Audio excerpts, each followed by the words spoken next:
Hello everyone, and once again a warm welcome to one of my other small presentations that I'd like to share with you all on this platform. First of all, my sincere thanks to those of you who have made some comments, and those of you who are also benefiting a little knowledge from what I present as I come to learn more things. Not even that, but if I feel there is a need to explain this to those of us who may not know what to do in certain operational scenarios, then it is my duty to share with you those aspects. So thank you. And today's topic we are going to talk about is nav integrity, navigation integrity. I fly the Q400, Dash 8 Q400, as those of you who are regular on my channel, you might recall. So on the Dash 8 Q400, when we lose the FMS or GPS signals, there comes a message which says nav integ in amber on the PFD. Nav integ. Now nav integ or nav integrity is a QRH item, and what they tell us to do is to revert to basic nav modes. So we've lost the FMS, we've lost LNAV, we've lost GPS signals, and we now have to do pretty much conventional base navigation like what we do in flight school, for example.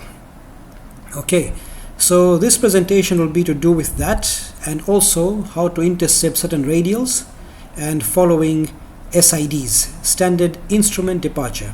So I'll start by presenting this plate on a Standard Instrument Departure for us now, and I'd like us to just look at the Canarsie climb. This was part of my recent training that I did in a simulator, so everything here is from a simulator. And the Canarsie climb refers to runway 31 left or right at JFK in New York. So we were positioned at that airport, and we had to do an SID, radial intercept, in raw data, meaning blue needles for those of us who understand the terminology of the Dash 8. So the Canarsie climb, I would prefer, or I would suggest rather, that you have this SID with you, those of you are aviators, and you have a Jepson accessibility or even a hard copy. It will be nice to have this with you, or you can take a screenshot of the same page here and then keep it next to you so you can follow what is happening.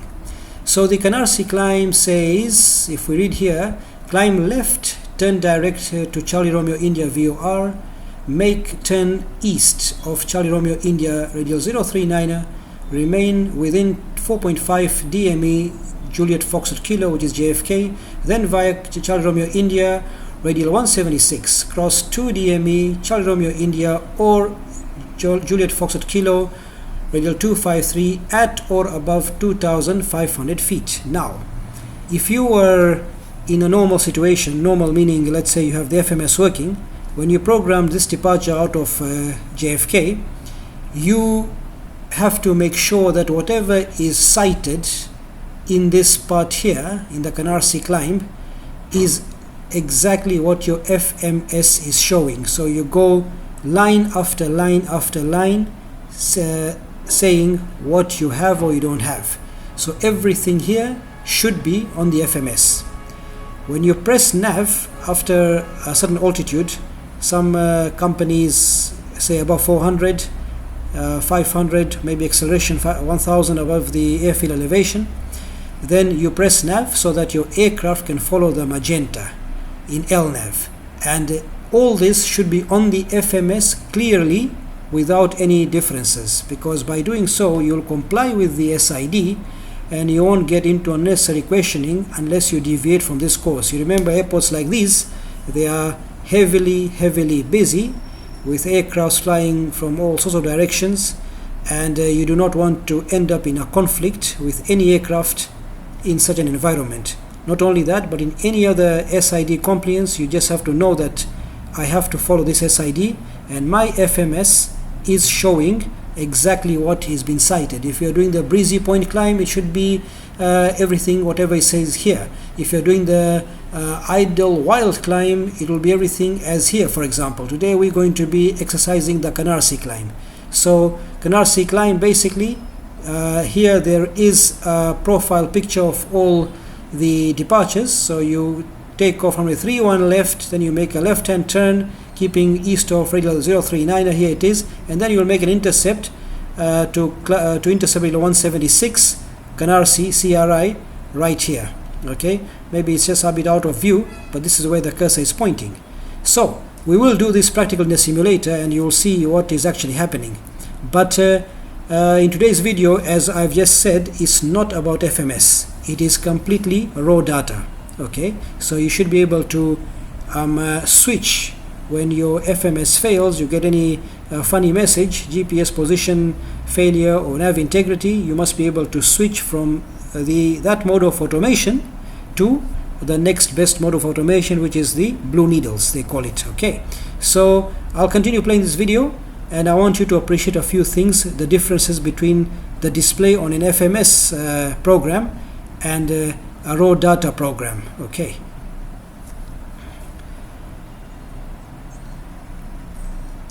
so now we are on this page. I want you to appreciate something very clearly. I'm going to pause this video here. This display is to do with FMS. So when you program that departure in the FMS, you are JFK. After departure, you'll make a left-hand turn over CRI, intercepting the radial, outbound, and the like, for example. Okay, so here it's not pretty much programmed the way it has to be on the SID, because I just wanted to show you some important aspects of what to do here. In real life, it might be over CRI, then you might have to turn to intercept the radial 176, so it'll show you all this in magenta. When you press nav, the aircraft will follow this magenta track all the way. Here it's not programmed like completely. As you can see, the next waypoint after departure is Kilo Delta Foxtrot Whiskey. Okay, but I just wanted to show you something here which is which won't compromise explanation. So what you need to know is this: if your FMS fails, you get nav integrity, it means all these things you see here, all these symbols, they become void. They are useless. If the FMS is operating, all these will be the real-time positions of the airports or of the particular, what you call, the nav aids. So I'll emphasize once more that when the FMS is valid, all these waypoints are valid. They show real-time positions of the nav aids like the VOR and also the airports. Okay, now let's continue and let's look at another display. I was doing this while the sim was on a break. When you're on a break, I just programmed these two on different displays. This is on MFD2, and then I'll show you on MFD1 just now how the raw data representation looks like. And I want you to see a very big difference here. I want you to focus first of all where this CRI is here and the JFK is here. Alright, I'd like you to take note of this. Okay, take a picture with your phone or something and see what's happening. Okay, so now this is as I said, it was on the ground, so don't bother about the flap position as flap 15. It was the previous exercise we did with flap 15, so we did not reset this. We'll be resetting it once we start our new exercise. Okay, so I just took the opportunity to take these videos. Alright, so now let's look at what happens when we do raw data programming. Here we go. So I'm going to pause here for a moment again, and now this is on MFD1 where I have switched the nav source knob on the FGCP to VOR. Okay, so now I want you to pay close attention to two things here. One is the stop frequency, which in this case for now is the Charlie Romeo India 112.3. Okay, pay close attention to this symbol here. You see the symbol here, this square with an inscribed circle. This is the VOR that is tuned into the radio aids, in this case Charlie Romeo India. You also have hopefully the image of the FMS display I showed you where Charlie Romeo India was. But notice what happens to this symbol, this one, when we change the frequency here to, let's say, Juliet Foxtrot Kilo, JFK. Alright, so I want you to see this. Keep your eye on this top right corner, and then also relate it to what happens to this symbol when the frequency changes. I'd like to appreciate something very important here. So now I'm going to change the frequency to JFK there, 115.9. Can you see that? And now look what has happened. The symbol which was here initially, which represented the CRI, now has gone under the aircraft JFK, because that's where JFK is. We are at JFK on the ground right now. So look what happens again when I switch the frequency to Charlie Romeo India CRI. You see, there we go, and then it's going to move until it locates itself at its proper position. So why I'm emphasizing this is this: when you lose the FMS, I'll say it again, when you lose the FMS and you have the FMS display initially on your MFD, you don't just take heading select and place it over one of those blue navigate symbols that you saw in the previous slide, okay, where the FMS was being shown. You don't put your heading there, fly the aircraft to that particular position thinking the navigate you are tracking to is there, because it is not. The actual now position of the navigate you want will be reference to this display, this symbol here. Wherever this symbol will be is where you're going to track your aircraft. So all those positions that you saw on the FMS display, when the FMS was working, all was good. But when the FMS fails, those positions are locked into their fixed positions and they are not valid. So please make sure you remember that.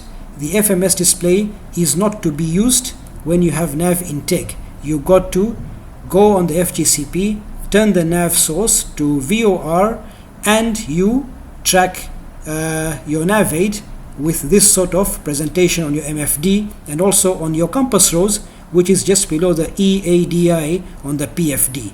I hope that is making sense. So there we go. CRI is going to be located there, for example. Yeah. So that's done. Now we're going to do this SID, okay, in the simulator, the Canarsie climb.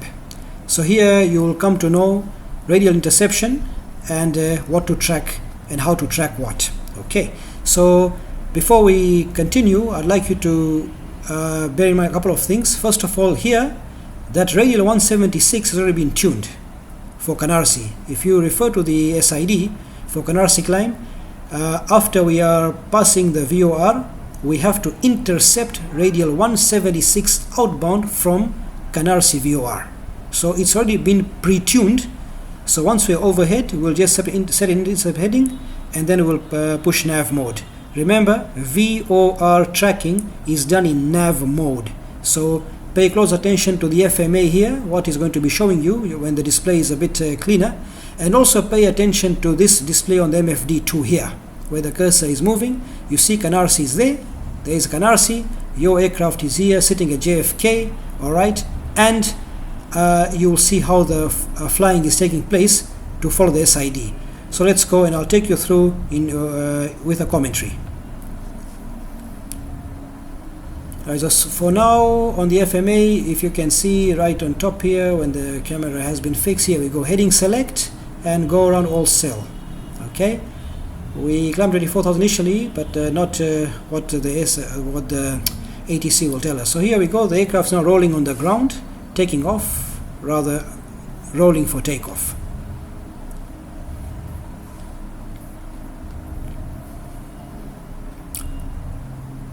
There comes V1 and rotate.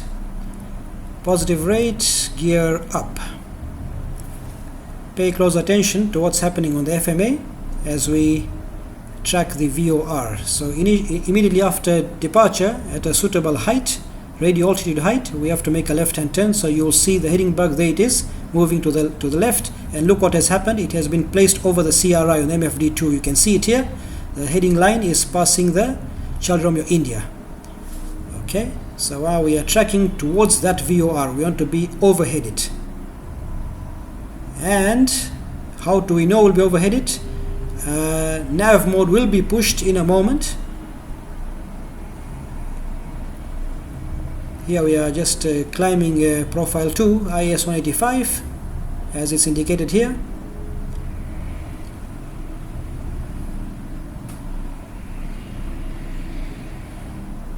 And we are still tracking. You can see the dotted heading line here is being placed somewhere above the CRI symbol.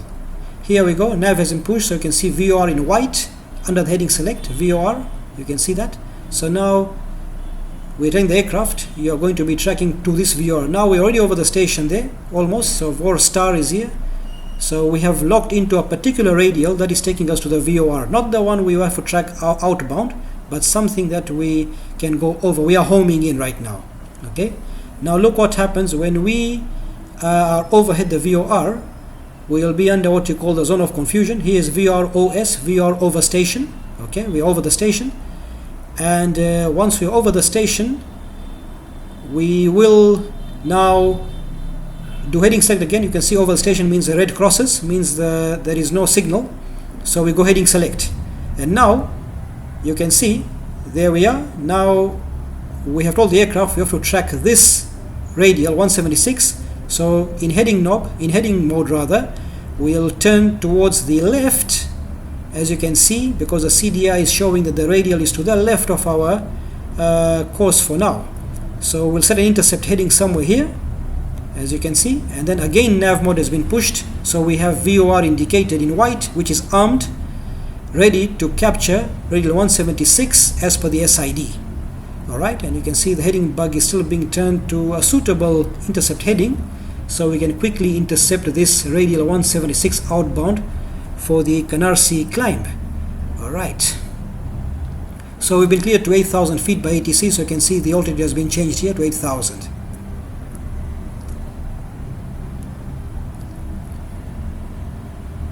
We will make another, maybe a bit of a sharper intercept a bit later or a bit sooner, so that we can intercept the radial a bit more quicker. So keep an eye on the heading bug here, as the heading knob will be turned to make the intercept. And then look at what happens to this CDI here. The course deviation indicator will tell you. There we go. So a bit more tighter to the left, so we can get the intercept done in good time. All star, so the altitude is about to be captured. There we go. The CDI is now moving in. You can see as we get closer to the radial 176, and once the CDI locks into the bracket here, there we go, VOR star, we've captured the VOR radial that we want, and heading bug is now moved to the course that we are going to track. 8,000 has been captured, and once we on that outbound radial 176 as per the SID, look what happens to the FMA indication here.